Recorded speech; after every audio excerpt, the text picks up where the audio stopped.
MP के गुना से एक ऐसी रूह कपा देने वाली खबर सामने आई है जिसने इंसानियत और भरोसे दोनों का कत्ल कर दिया। एक हिंदू बेटी जो अपना भविष्य संवारने के लिए पार्लर का काम सीखने जाती थी, उसे हवस का शिकार बनाया। लेकिन सबसे ज्यादा चौंकाने वाली बात जानते हैं क्या है? इस घिनौने खेल में एक महिला भी अपने पति के लिए दरवाजे पर पहरा देती थी।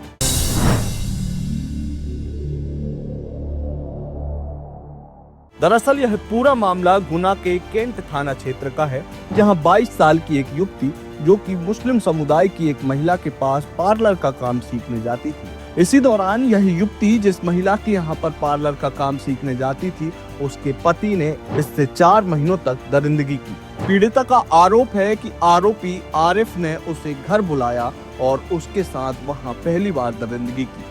जब पीड़िता ने इसकी शिकायत उसकी पत्नी से की तो इंसाफ मिलने की बजाय उसे ही चुप रहने की धमकी दे दी गई।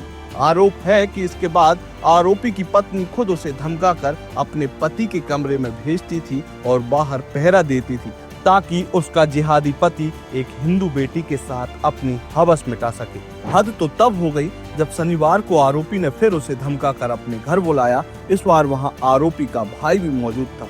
तीनों ने मिलकर युवती को फिर से कमरे में खींचने की कोशिश की, लेकिन इस बार उस बेटी ने हार नहीं मानी। हाथापाई हुई, संघर्ष हुआ और पीड़िता वहां से भागने में सफल रही। उसने सीधे कैंट थाने का रुख किया और इस खौफनाक साजिश का पर्दाफाश कर दिया।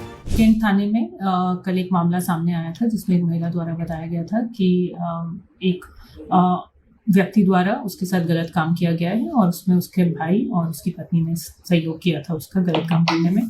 तो पुलिस द्वारा इसमें गंभीरता देखते हुए उनको राउंड अप किया है और कार्रवाई आगे की जो है वो की जा रही है। मैम, उसको कितने आरोपी बनाए हैं? उसमें 3 आरोपी हैं और पुलिस ने इसमें काफी गंभीरता से इसको देखते हुए पूरे मामले को तीनों को राउंड अप किया। मैम, उसमें उसकी पत्नी को भी आरोपी बनाया गया है?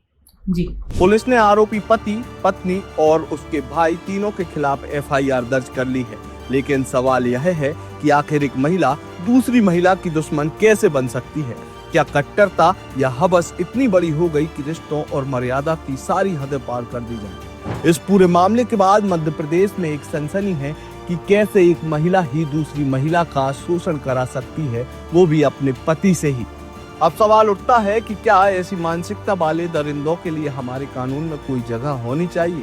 क्या इन पर सख्त से सख्त कार्रवाई होगी ताकि फिर किसी और हिंदू बेटी का भरोसा ना टूटे और उसके साथ कोई मुस्लिम शख्स ज्यादती ना कर सके?